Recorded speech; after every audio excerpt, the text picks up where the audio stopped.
When I was 16, my mom, my sister, and I set out on a road trip across the country. We were cruising along the interstate, and even though it was late, we were wide awake and feeling pretty alert. The need for gas and a bathroom break brought us to the only rest stop in the next 200 miles. It was in the middle of nowhere. As we pulled in, something felt off. We'd been on the road for days, passing many rest stops at night, but this one gave us an uneasy vibe. Despite our well-rested state, a strange unease settled over us. My mom and sister decided to head inside, leaving me in the car. The gas station nearby had a van full of teenagers on a road trip, and in front of us was a small gray car with two young men standing outside. The atmosphere was weird from the get-go. I listened to the teenagers expressing how they felt creeped out and couldn't get the gas pump to work, prompting them to leave in a hurry. Meanwhile, I kept my eyes on the small gray car. Those two guys hadn't budged an inch since we arrived, no talking, no phone use, just standing there like statues. It was really scary and creepy. As I sat alone in the car, a feeling of discomfort settled in. It was the kind of unease we hadn't experienced in all our nights on the road. Moments later, my sister and mom rushed back to the car. I could tell by their expressions that something was wrong. The teenagers' departure and the stillness of the two men added to the growing tension. Then it happened. The two men slowly turned to look at us, both at the same time, their bodies remaining unnaturally still. What we all saw in that moment shook us to the core. Their eyes were completely dark and empty. Not black, not reflecting any light, just a haunting void. We wanted to scream, but we were too shocked to do it. Fear surged through us, and my mom somehow managed to move her body.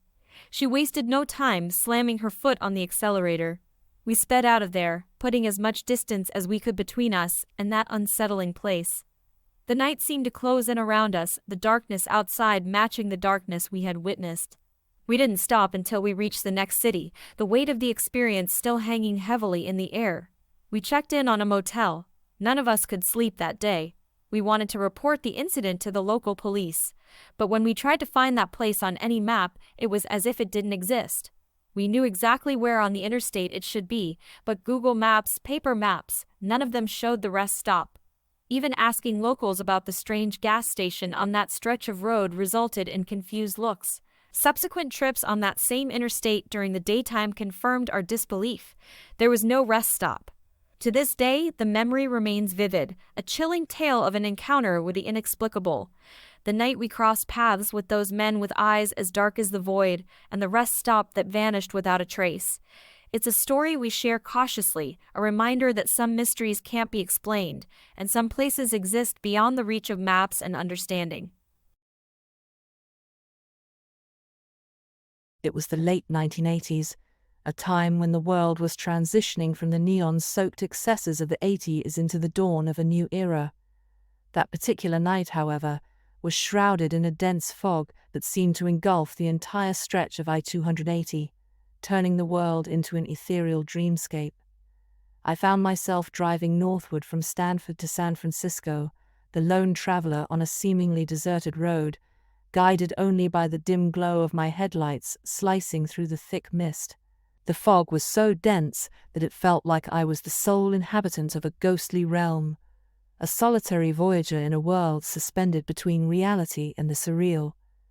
The only sound was the rhythmic hum of my engine, a constant companion echoing through the silent night. It was an otherworldly experience, and I couldn't shake the feeling that I had entered a realm detached from time itself. As I continued my journey, navigating the winding road with caution, a peculiar sight emerged in the distance, faint lights piercing through the fog, like distant stars revealing themselves through the cosmic haze. The lights seemed to be in motion, slowly transforming into two distinct red dots suspended in the air, too close together and too high to be mere headlights. My curiosity piqued, I approached cautiously, my eyes squinting through the mist in an attempt to decipher the enigma ahead. As I drew nearer, the mist began to unveil a mysterious silhouette. A boxy structure perched atop tall, thin tires, an eerie apparition materializing from the fog. Two small red taillights adorned the back of the vehicle, casting an ominous glow that added to the surreal ambience. It was a World War II vintage Mercedes military ambulance, a relic from a bygone era, its presence hauntingly out of place on the modern Californian highway. The juxtaposition was surreal. My contemporary vehicle passing a relic of the past, both encapsulated in the timeless embrace of the fog. The vintage ambulance, a piece of history, seemed to defy the constraints of time and space as it traversed the same road as my modern car. The encounter unfolded like a scene from the Twilight Zone, the boundaries of reality blurred by the ethereal fog, and the journey became a surreal dance between past and present. As I passed the vintage vehicle, our paths crossed without acknowledgement. It was as if we were two ships passing in the night, each on our own voyage through time. The Mercedes ambulance faded into the mist behind me, and I continued on my way, both of us swallowed by the fog, destined never to see each other again. In the aftermath of that peculiar encounter, the echoes of Rod Serling's voice and the haunting Twilight Zone music lingered in my mind. I couldn't help but wonder, were we both in California in the 1980s, or did the vintage ambulance's journey unfold on a distant autobahn in the 1940s? Perhaps, in that ephemeral moment, our paths intersected across the fabric of time, a brief and inexplicable encounter between two solitary travelers in the fog. As I drove on, the fog persisted, concealing the answers to the mysteries of that night. The road stretched ahead, disappearing into the unknown, and I couldn't shake the feeling that, for a fleeting moment, I had stepped outside the confines of ordinary reality and into the realm of the extraordinary. It was a night veiled in the hush of winter, about 2 decades ago, when an unsettling incident unfolded, etching its eerie details into the fabric of my memories. My husband, my son, and I were navigating the winding back roads, cocooned within the steel frame of our car, while light snowflakes descended from the heavens like spectral confetti. The world outside was a blend of silence and the gentle murmur of snowfall, casting an ethereal glow upon the darkened landscape. My husband and son lay asleep, blissfully unaware of the impending encounter that awaited us in the shadows of that desolate back road. The only sound that dared to pierce the quiet was the muted hum of the engine as our tires carved through the icy terrain. As I rounded a corner, the darkness seemed to converge, and that's when I saw it. A little figure emerging from the cover of the trees. At first glance, innocence adorned her small form, and I thought she might be a child ready to partake in the joy of a snowy night. Little did I know that innocence would soon dissolve into a nightmare. In an instant, she lunged toward the road with an outstretched arm, a movement that hinted at a playful snowball ambush. My initial assumption crumbled when our eyes met in the split second before I passed her by. Instead of the gleeful mischief I expected, her face contorted into a grotesque mask of rage. It changed into something scary, just like in the horror movies. She looked almost like the female version of Chucky from Child's Play. An angry scream etched upon her features.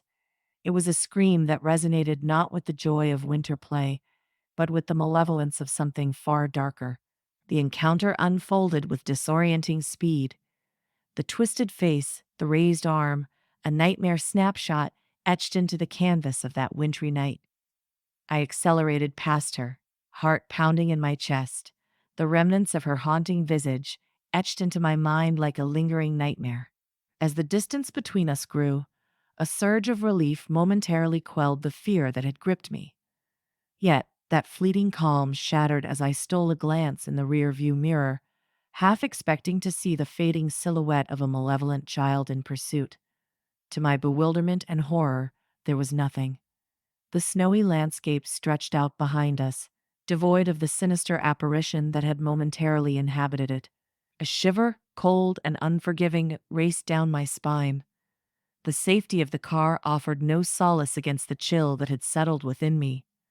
Fear and confusion intertwined, creating a sickening knot in the pit of my stomach.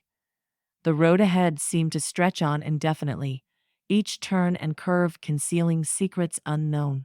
The weight of the experience pressed upon me, a secret I dared not share with my slumbering husband or my innocent son. I grappled with the unsettling truth that I had encountered something beyond the realm of reason, a specter of malice in the guise of a child. The journey home became a harrowing odyssey through the night, each passing tree a potential harbinger of the twisted figure that had crossed our path. The soft hum of the engine now carried an undertone of foreboding, the snowy landscape outside transformed into a spectral realm where the ordinary and the otherworldly danced in a haunting waltz. Days turned into weeks, and the memory lingered, a haunting presence that refused to fade with time. The snowy night, once a tranquil memory of a family drive, now held the spectral imprint of a face contorted in anger. The encounter, unspoken and buried within, served as a chilling reminder that the ordinary could unravel into the extraordinary, and the innocence of a child's play could morph into a nightmare in the blink of an eye. To this day, the details of that night remain etched in the corridors of my mind, a story only shared with a cold embrace of winter. The twisted figure, the silent scream, and the inexplicable absence in the rear-view mirror, elements of a horror tale that unfolded on a back road, cloaked in the darkness of a snowy night, forever haunting the recesses of my memory.